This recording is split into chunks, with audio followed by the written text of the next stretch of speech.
Ahí está.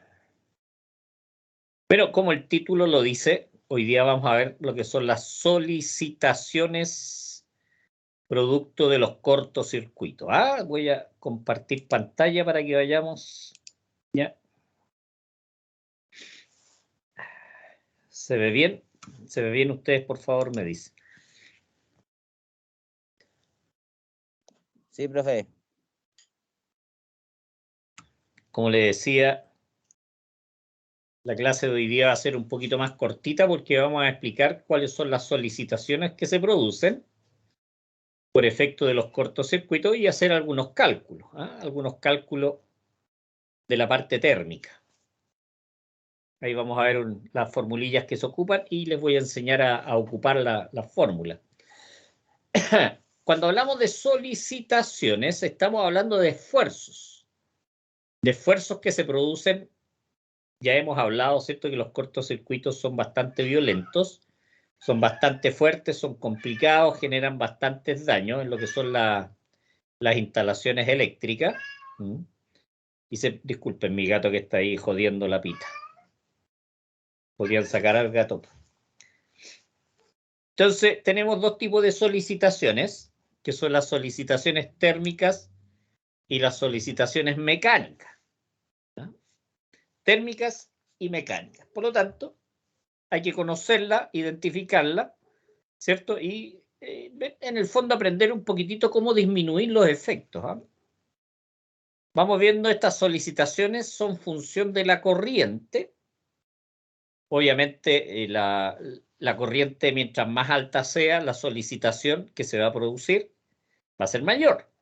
Si el cortocircuito es menor, obviamente la solicitación va a disminuir, dice, para el cálculo de los diferentes valores. Por lo tanto, consideramos lo que son las corrientes de cortocircuito para determinar los parámetros. Dice, para evaluar el efecto térmico, ya se usa el valor eficaz de la corriente momentánea, en el primer medio ciclo. Eso quiere decir, en un tiempo bastante breve, se va a ocupar el valor eficaz de la corriente, y ustedes saben que el valor eficaz de la corriente es el valor máximo dividido por raíz de 3. Perdón, por raíz de 2. Se divide por raíz de 2 para obtener el valor eficaz de la corriente. Con eso obtenemos los cálculos del efecto térmico. Para calcular el esfuerzo mecánico sobre los equipos, las estructuras, ¿cierto? Se ocupa el valor máximo de la corriente momentánea, el valor máximo. Entonces, reciclando, ¿cierto? Para calcular el efecto térmico, se ocupa el valor eficaz de la corriente de cortocircuito, y para determinar lo que son los efectos mecánicos, se determina a través de la corriente máxima, el valor máximo de la corriente. Acordémonos que nosotros estamos trabajando con corrientes del tipo senoidal, de la función seno. Entonces, acordémonos, las solicitaciones, que son los esfuerzos producto de los cortocircuitos, se producen dos, que serían las térmicas y las mecánicas. Veamos, partamos con los esfuerzos mecánicos. Acá no vamos a calcular, ¿cierto? Porque habría que calcular la fuerza y eso, y ahí nos meteríamos en la física, y la verdad es que como es un ramo de protecciones, me interesa un poquito más la parte matemática de lo que son las fallas y ese tipo de cosas. Entonces partamos con los esfuerzos mecánicos. Dice, cuando por dos conductores paralelos, que es el caso de lo que tenemos acá, circula una corriente, estos quedan sometidos a esfuerzos mecánicos debido a la interacción de las corrientes y el campo magnético. O sea, tenemos una corriente que fluye por este conductor. Vamos a suponer que este es un tablero. Tenemos una corriente que fluye por este otro conductor y fíjense, se producen fuerzas. Estamos hablando no de corrientes normales, estamos hablando de corrientes de cortocircuito, que son varias veces el valor normal, 8, 10 veces, 12 veces los valores normales, para tenerlo presente. Entonces, se van a ejercer fuerzas de atracción o de repulsión dependiendo de las direcciones de las corrientes. Me explico de nuevo, van a circular corrientes por estos conductores y se van a producir campos magnéticos que en el fondo van a hacer que los conductores se repelan, ¿ya? O se atraigan. Esa es la cuestión.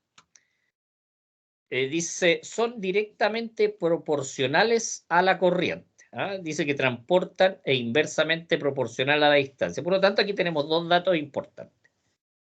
La fuerza que se va a ejercer acá entre los conductores, o las barras, esto también las barras dentro de un tablero, va a ser directamente proporcional a la corriente. Eso quiere decir, a mayor corriente, mayor atracción o repulsión.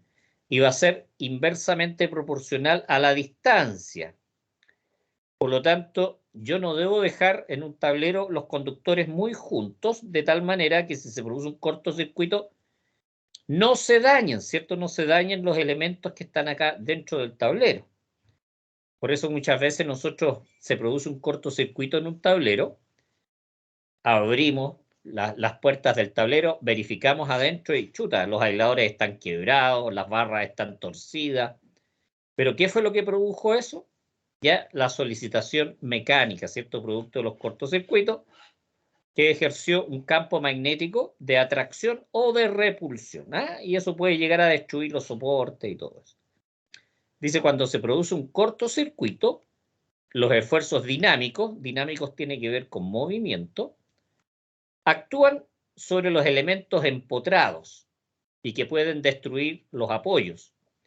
Por ejemplo, el aislador soporte de barras en tableros de distribución. Se fija, aquí tenemos los aisladores, tenemos las fijaciones de los conductores o de las barras, ¿ya? Y obviamente lo que está diciendo acá, que estos se pueden llegar a destruir. Acordémonos que va a ser directamente proporcional al valor de la corriente e inversamente proporcional a la distancia. Por lo tanto, el vigilar la distancia que existen entre los conductores es importante, nunca tan cerca, ya que se produzca, digamos, un efecto demasiado fuerte o violento. Figura, dice acá, efecto de la fuerza de corrientes de cortocircuito en conductores paralelos. Y ahí que tenemos las fuerzas, que se provocan, que en este caso son fuerzas de atracción. Sigamos viendo, dice, en circuitos de corriente alterna, la intensidad de la corriente varía según una expresión sinusoidal o senoidal. Eso ya lo tenemos bastante claro. Dice, la fuerza que actúa entre los conductores varía conforme al cuadrado de la función sinusoidal. Por lo tanto, la fuerza tiene que ver con el cuadrado de las corrientes. Fíjense, o sea, es bastante fuerte el efecto de la corriente, el cuadrado. Por lo tanto, estamos hablando de una función exponencial. Como consecuencia, dice, si el cortocircuito dura más de un periodo, dice, los conductores son sometidos a un esfuerzo mecánico cuya fuerza equivale al doble de la frecuencia de la red. Acordémonos que en nuestro caso trabajamos con una frecuencia de 50 ciclos, por lo tanto, como va a ser al cuadrado de la corriente, el efecto se va a ver multiplicado, un efecto multiplicativo. Solicitaciones térmicas. O sea, el calentamiento de los conductores que va a afectar las aislaciones. Ahí es donde tenemos que fijarnos. Dice, bajo condiciones de cortocircuito, la temperatura del cable aumenta rápidamente. Dice, si la falla no es despejada oportunamente, ¿qué es lo que se produce? La rotura de la aislación. Se quema la aislación, se echa a perder. Acordémonos que las aislaciones están hechas para trabajar, ¿cierto? A unas ciertas temperaturas que se les conoce como temperaturas de servicio, que ahora se están ocupando muchas aislaciones que trabajan hasta 90 grados Celsius, que sería la temperatura de servicio. Por lo tanto, cuando estamos hablando de temperaturas mayores a esas y que duran mucho tiempo, se van a dañar, ¿cierto? Estas aislaciones dañando al conductor. ¿Qué va a producir eso? Que tengamos que cambiar los conductores.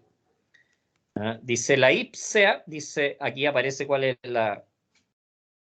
aparece qué es lo que significa esta sigla, que no lo voy a leer porque está en inglés, yo no soy muy bueno para leer el inglés. Dice, recomienda para cada tipo de aislación un límite de temperatura transitoria Y esto tenerlo claro, que es transitoria el límite de temperatura de cortocircuito, que no deba o no debe durar más de 10 segundos. ¿Por qué? Porque con el tiempo, mientras mayor es el tiempo, va a ser mayor la temperatura alcanzada. Y mientras mayor sea la temperatura alcanzada, obviamente el daño de lo que son las instalaciones y los conductores, aquí en este caso son los aislantes, sería mayor. Por lo tanto, esta es una recomendación para los fabricantes. Esa es la idea. 10 segundos.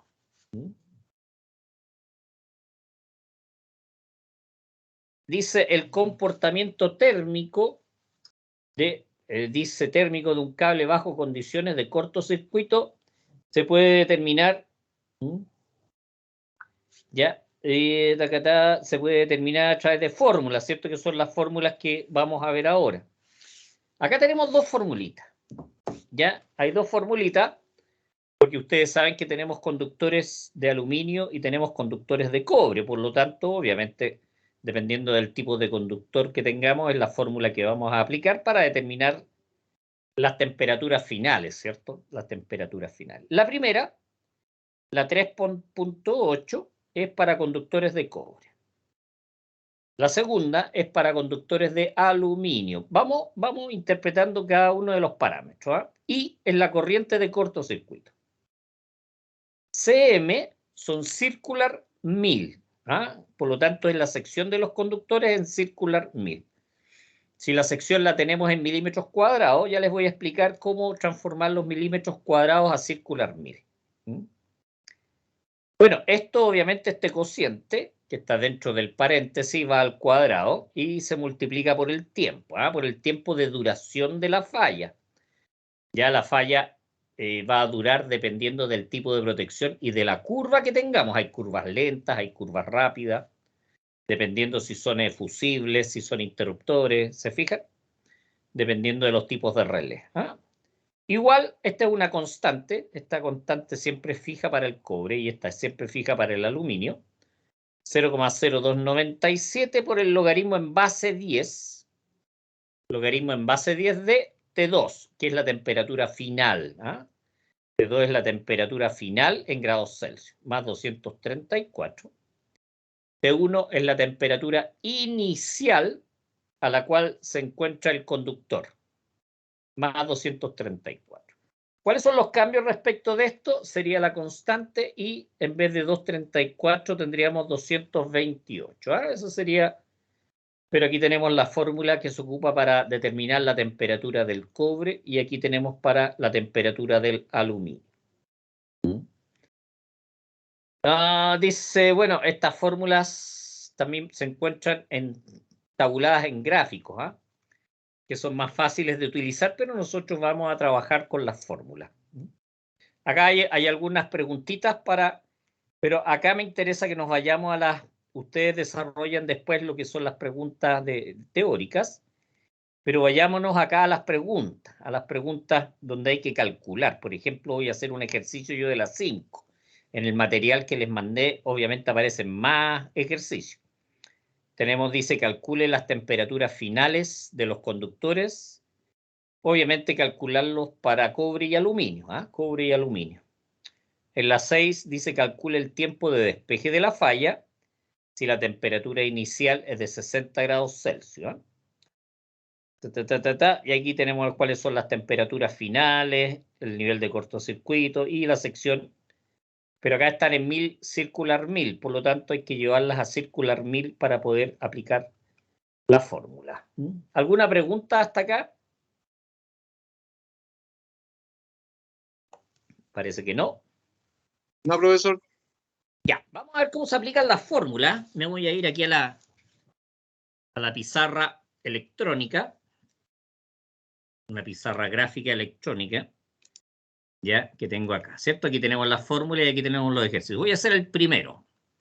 Dice, calcule las temperaturas finales de los conductores. Sí, lo voy a hacer con cobre, ¿ya? Entonces voy a hacer acá lo voy a hacer, Espérense, tengo que llegar aquí al lapicito, eso. Entonces tenemos el ejercicio 5, en este caso sería, si lo colocamos, sería el A. voy a colocar los parámetros. La corriente sería 3500 amperes, ¿cierto? Tenemos la sección. Son 100 MCM, por lo tanto serían 100.000 cm. Aquí lo estoy transformando inmediatamente a circular 1000. Tenemos el tiempo 1,5 segundos, ¿cierto? Tiempo igual a 1,5 segundos. Y T1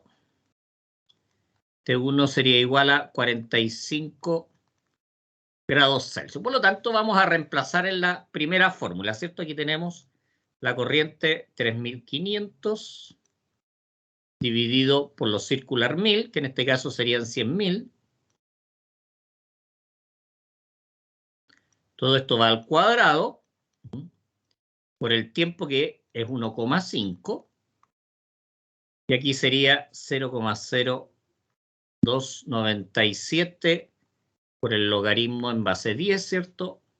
Esto lo voy a dejar todo junto mejor, ¿eh? T2 más 234 dividido por T1, que vale 45 grados Celsius, 45 más 234. Si se fijan, nuestra incógnita, que es T2, que es la temperatura final, se encuentra dentro del logaritmo. Por lo tanto, ahí vamos a ver una función, ¿cierto?, que tiene que ver con transformar un logaritmo a una potencia, que es una de las propiedades de los logaritmos. Mientras tanto, voy a calcular por parte, ¿eh? Si ustedes me acompañan también en los cálculos, chiquillos, voy a calcular la primera parte. A ver, denme un momentito con la calculadora.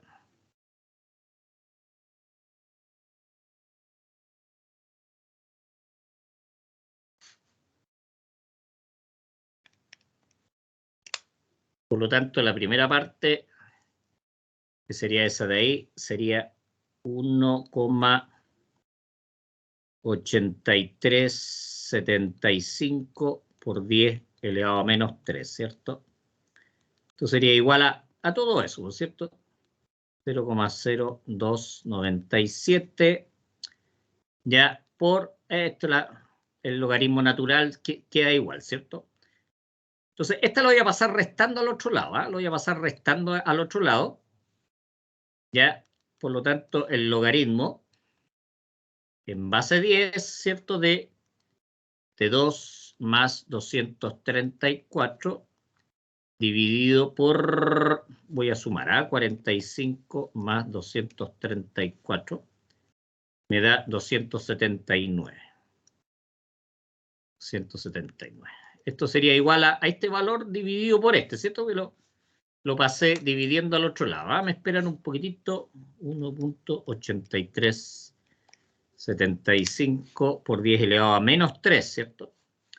O por 10 elevado a 3, lo voy a calcular de nuevo. ¿Ah? No me vaya a equivocar. Espérenme un poquitito. 3.500 dividido por 100.000 al cuadrado por 1,5. ¿Ah? Claro, sería 1 por 10 elevado a menos 3. Aquí me equivoqué, esto sería menos 3. Y esto sería dividido por 0,0297. Y esto me daría 0,06187. Ahora, ¿cómo hago para despejar acá? Si tengo dentro del logaritmo, tengo ¿cómo se llama? La incógnita. Hay una, ¿cómo se llama? Hay una propiedad de los logaritmos para transformarlo en potencia que dice que el logaritmo en base a de b es igual a c, ¿ya? Eso sería la función logarítmica. Esto implica que a elevado a c es igual a b. ¿Ya? No sé si se acordaban de esta propiedad de los logaritmos. Yo obviamente sí me acuerdo. Entonces vamos a aplicar esta propiedad de los logaritmos para poder despejar acá lo que es la ecuación, por cierto, la parte de la incógnita. Por lo tanto, si aplicamos acá, ¿ya? Nos va a quedar que 10 elevado a este valor va a ser igual a este de acá. ¿Ah? Por lo tanto, nos quedaría, ¿cierto? T2 más 234 dividido por 279 va a ser igual a 10, ¿cierto? Porque es la base, que en este caso sería A, elevado a C, que sería elevado a 0,06187, ¿ah? Lo cual es igual, lo voy a calcular al tiro. Aquí, ocupar harto la calculadora, ¿cierto? A ver dónde tengo la función acá.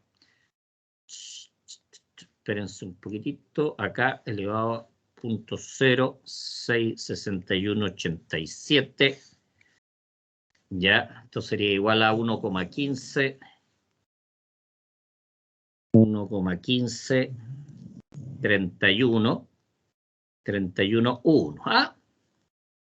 Esta expresión es igual a este valor, ¿cierto? Por lo tanto, voy a pasar multiplicando 279 y restando 234, ¿por cierto? Despejando una ecuación de primer grado. Por lo tanto, T2 sería igual a 1,15311 por 202, perdón.